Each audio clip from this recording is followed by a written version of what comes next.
Ladies and gentlemen, hello and welcome to TTV News with some last events in our province, and here are our stories today. Ladies and gentlemen, in the afternoon of June the 10th, the Standing Committee of the Tay Ninh Provincial Party Committee held a conference to review the 5 years implementation of Directive number 5 of Politburo on promoting, studying and following President Ho Chi Minh ideology, morality and style. Mr. Nguyễn Thành Tâm, member of the Party Central Committee, Secretary of the Provincial Party Committee, Chairman of the Provincial People's Council, chaired the conference. The conference was held online with the reports of the district, town and city party committees under the Provincial Party Committee.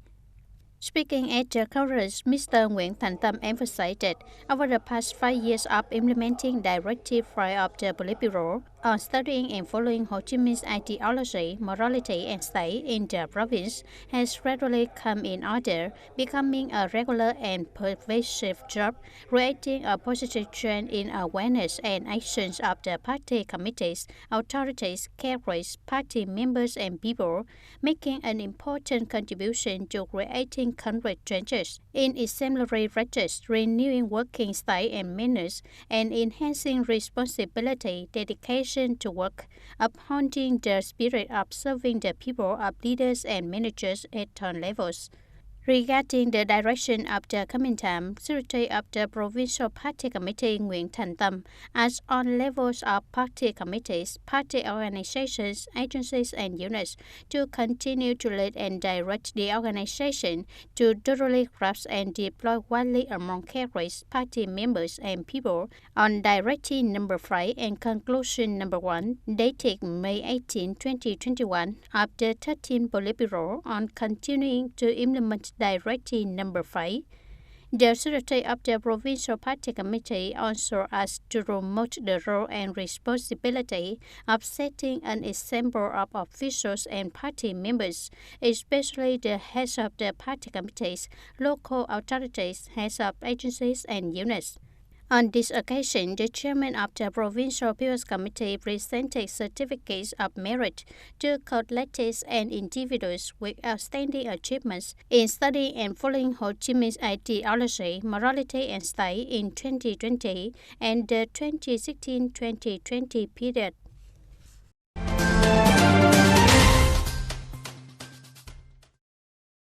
On June the 10th, the Provincial People's Committee held a regular meeting in June of 2021. The meeting took place in the hall of Provincial People's Committee and was also streamed online to districts, towns and cities in the province. Mr. Nguyễn Thanh Ngọc, Deputy Secretary Provincial Party Committee, Chairman Provincial People's Committee and Vice Chairman Provincial People's Committee co-chaired the meeting and consulted on many important contents. The meeting focused on evaluating and collecting opinions on the contents of the report of implementation of the socio-economic development plan, investment in capital construction, estimated implementation of state budget revenue and expenditures in the first 6 months of the year, and the key tasks in the last 6 months of the 2021. At this meeting, opinions were also collected on many contents of the 5-year financial budget plan for the 2021 to 2025 period. The resolution stipulates the rates of collection, payment, management and use of the fees and charges in the fields of natural resources and environment, fees for using infrastructure works for vehicle crossing Mộc Bài, Sa Mạc Chàng Riệt, Trang Nam border case, fees for registration and provision of information on protection measures secured by land use rights, land attached assets in the Tay Ninh province, and a number of other important contents. In addition, the meeting also collected opinions on important reports of Provincial People's Committee. And in the context of the complicated development of the COVID-19 pandemic, the Ministry of Agriculture and Rural Development has implemented many solutions to support localities in consuming agricultural products. In the coming time, the Ministry of Agriculture and Rural Development will continue to monitor, capture and synthesize information and data on prices, production and supply of agricultural products in different regions to serve the direction and administration of the ministry. This also helps to proactively and actively coordinate and support localities and industry to implement solutions to promote agricultural products consumption in the current COVID-19 pandemic affecting. Preparing to organize seminars and forums to promote exports, open markets, support information on agricultural products export enterprises, and trade agreement, guide businesses and localities on policy implementation, regulations of export markets in line with the COVID-19 epidemic situation. In the first 5 months of the year, the total import-export turnover of agricultural, forestry, and fishery products was estimated at about $42.4 billion US, of which the export were estimated at about $22.8 billion US, up to 30.3% over the same period last year. The import is estimated at about $19.6 billion US, up to 51% over the same period last year. And also in the context of complicated COVID-19 pandemic, the number of direct customers is not large, but online orders have increased sharply at some supermarkets and convenience stores in Tay Ninh province. To ensure the safety for customers, the supermarket has implemented instructions for customers to declare health before shopping. According to a representative of Saigon Corp, the source of goods at supermarkets is quite abundant, with good prices and convenient circulation. In order to meet the shopping needs during the time of social distancing, the Saigon Corp supermarket system is ready to support consumers to shop remotely with free home delivery, which is quite convenient depending on the distance. Customers can choose the form of cash payment, transfer, or swipe card. At the same time, still receive incentives such as accumulating points, buying promotional products. The fact that businesses sell goods flexibly, selling both directly and online, not only contributes to increasing revenue, but also shows the business adaptability and agility in doing business in the context of the COVID-19 epidemic is still complicated.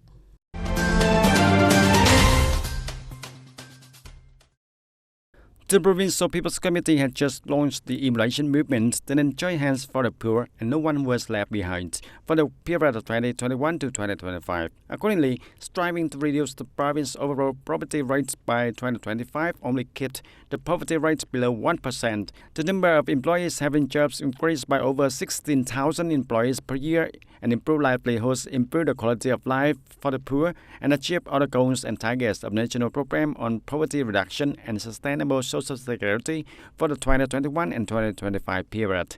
The Provincial People's Committee also requires the emulation movement to be deployed deeply and widely to grassroots and residential areas with diverse forms and rich content suitable to the reality of each locality and agency and unit. And ladies and gentlemen, Gioi commune in Gioi district is located close to the border with Cambodia. In 2021, Gioi commune strives to meet new rural standards, and from now until the end of the year, Gioi commune will complete the unsatisfactory criteria in which the traffic and environmental criteria need the cooperation of the people.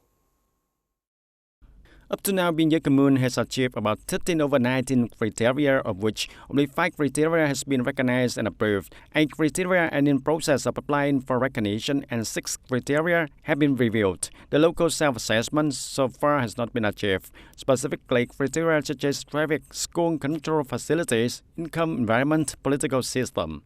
Among the criteria that have not been met, Gioi commune is focusing on most the traffic and environment. In the terms of traffic criteria, there are about 47 roads which are commune roads, hamlets, alleys, and inner fields that need to be built this year.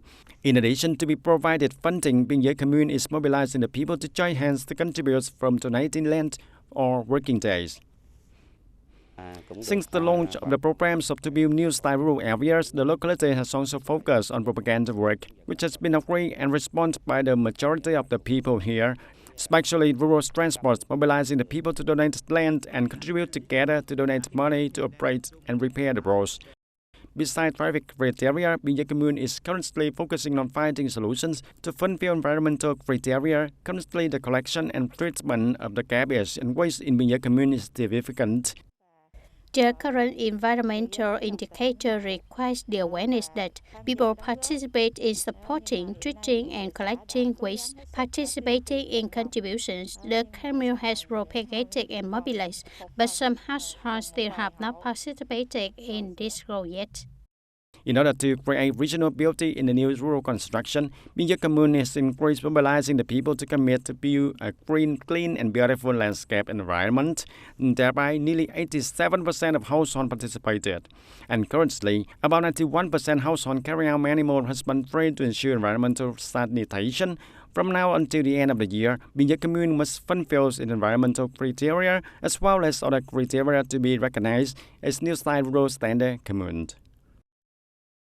And that's all for the TTV News today. Thank you for joining us and see you more next time.